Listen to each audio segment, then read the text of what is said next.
எப்படி ஒருவன் தொடங்கிய காலத்திலிருந்து இந்த மண்ணை விட்டு வெளியேறுகிற காலம் வரைக்கும் ஒருவன் போராளியாகவே வாழ முடியும், சலிக்காமல் போராடுகிற ஒரு குணம் என்பது கலைஞர்களிடம் இருக்கிற மிகப்பெரிய ஆயுதமாக நான் பார்க்கிறேன். எத்தனை முதலமைச்சர்கள் இருந்தாலும், எத்தனை முதலமைச்சர்கள் இனி வந்தாலும் தேசிய கொடியை பிடித்து ஏற்றுவதற்கான உரிமையை பெற்றுக் கொடுத்தவர் கலைஞர் ஒருவர் தான் என்பதற்கு எங்கேயெல்லாம் தேசிய கொடி மாநிலங்களில் பறந்து கொண்டிருக்கிறதோ அதனுடைய முதல் கைப்பிடி கலைஞருடைய கைரேகை பதிந்திருக்கிறது என்பதை அழுத்தமாக சொல்லலாம். அவருக்கு வருகிற விமர்சனங்கள், அவருக்கு வந்த விமர்சனங்களை மட்டும் அடுக்கி வைத்தால் இமயமலை இடுப்பளவுதான் இருந்திருக்கும்.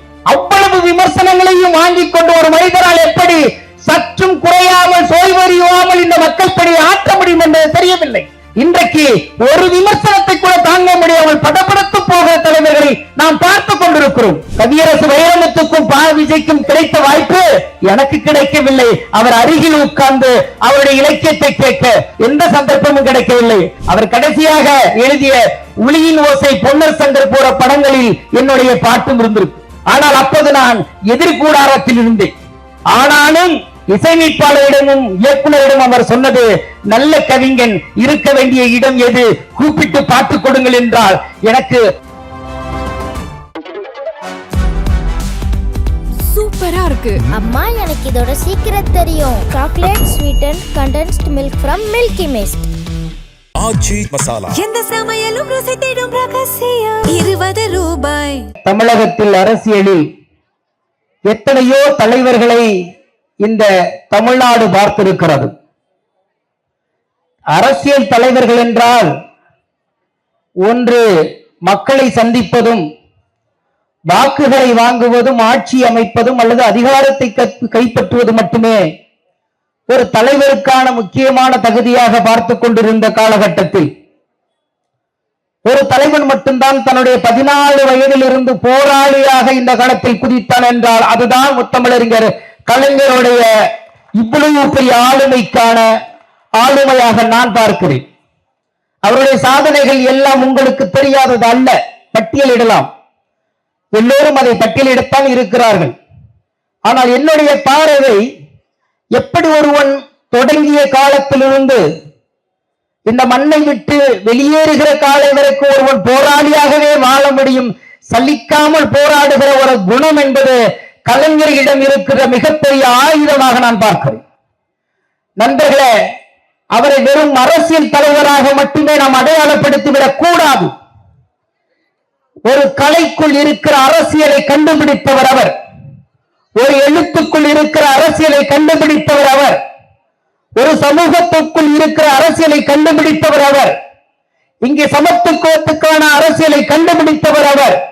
இப்படி பட்டியல் போட்டுக் கொண்டே இருக்கலாம். எழுத்தையும் அரசியலையும் ஒன்றிணைத்த மிகப்பெரிய விஞ்ஞானியாக நான் கலைஞர் அவர்களை பார்க்கிறேன். வெறும் ஓட்டு கேட்பதற்காக மேடையில் முழங்கிவிட்டு நகர்ந்து போவது தலைவருடைய பொறுப்பு அல்ல. இலக்கியத்துக்குள்ளும் அரசியலை புனைத்து வைத்தவர் அவர். கலை, இலக்கியம், பண்பாடு, கலாச்சாரம், இசை, வசனம் என்று தன்னுடைய எல்லா வகையான கைகளையும் விரித்து அரசியலை, மக்களையும் ஒன்றிணைத்து இந்த மண்ணோடு, மக்களோடும், பண்பாட்டோடும், கலாச்சாரத்தோடும் தன்னை பின்னி பிணைத்துக் கொண்டு வாழ்ந்த ஒரே தலைவர் யார் என்றால் தமிழ்நாட்டில் மட்டுமல்ல, இந்தியாவில் மட்டுமல்ல, உலகத்திலேயே இத்தனை திறன்களை கொண்ட ஒரு தலைவராக கலைஞர் அவர்களை பார்க்கிறேன். அதனால் நான் அவருடைய ஆளுமை இன்றைக்கும் அவருடைய இடத்தை எவராலும் நிரப்ப முடியாது. இதுக்கு நான் ஆச்சரியப்பட்டு போவேன். அவருக்கு வருகிற விமர்சனங்கள், அவருக்கு வந்த விமர்சனங்களை மட்டும் அடுக்கி வைத்தால் இமயமலை இடுப்பளவுதான் இருந்திருக்கும். அவ்வளவு விமர்சனங்களையும் வாங்கிக் கொண்டு ஒரு மனிதரால் எப்படி சற்றும் குறையாமல் சோய்வறியாமல் இந்த மக்கள் பணியை ஆற்ற முடியும் என்பது தெரியவில்லை. இன்றைக்கு ஒரு விமர்சனத்தை கூட தாங்க முடியாமல் படபடத்து போகிற தலைவர்களை நாம் பார்த்துக் கொண்டிருக்கிறோம். 1000 விமர்சன கற்களை அள்ளி வீசிய போதும் என் மக்கள் என் மீதுதானே வாரி இறக்கிறார்கள், பரவாயில்லை, அவர்களுக்காக இதையும் தாங்கிக் கொண்டு கொள்வேன் என்று விமர்சனங்களை அடுக்கி அடுக்கி அடுக்கி புதியதொரு விடியலை சேகரித்து இன்றைக்கு ஒரு மிகப்பெரிய புரட்சியாளனாக, போராளியாக, எப்போதும் இந்த தமிழகத்தில் எங்கிருந்து பார்த்தாலும் ஆகாயம் தெரிவது போல எந்த திட்டத்தை, எந்த அரசியலை, எந்த செயல்பாட்டை, எந்த தலைமைத்துவத்தை எடுத்தாலும் கலைஞரை மீறிதான் எல்லா தலைவரையும் பார்க்க முடியும். அவ்வளவு பெரிய ஆளுமையை படைத்துவிட்டு போயிருக்கார். நண்பர்களே, நீங்கள் சாதாரணமாக நீங்கள் அவர் அரசியல் தலைவர் என்ற ஒற்றை கோட்டுக்குள் கூட்டி விடார்கள், குறுகி விடார்கள். அவர் பறந்து விரிந்து ஆகாயங்கள் இருக்கக்கூடிய தலைவர்.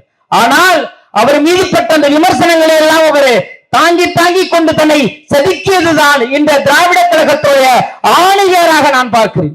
எனவேதான் நண்பர்களே, எப்படி ஒரு மனிதனால் இத்தனை துறைக்குள்ளும் இவ்வளவு ஆளுமையோடு இருக்க முடியும், கடைசி வரைக்கும் எப்படி போராட முடியும், அப்படியெல்லாம் வளைத்த இந்த கழகத்தினுடைய இந்த ஆணையர்கள் எல்லாம் இன்றைக்கு நாம் செய்ய வேண்டியது எல்லாமே அவருடைய தலைமைத்துவத்தை, அவருடைய அணுகுமுறையை, அவர் விமர்சனத்தை கடந்து போகக்கூடிய அந்த சாதுரியத்தை அடுத்த தலைமுறைகளும் கொண்டு சேர்க்க வேண்டியிருக்கிறது.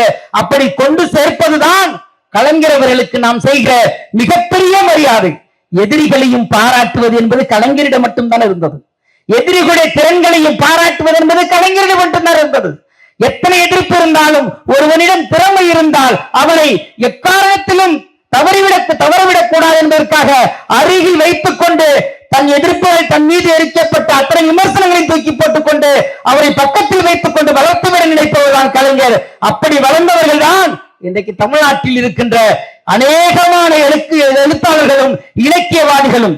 ஆனால் கவியரசு வைரமுத்துக்கும் விஜய்க்கும் கிடைத்த வாய்ப்பு எனக்கு கிடைக்கவில்லை. அவர் அருகில் உட்கார்ந்து அவருடைய இலக்கியத்தை கேட்க, அவர் அருகில் உட்கார்ந்து அவரோடு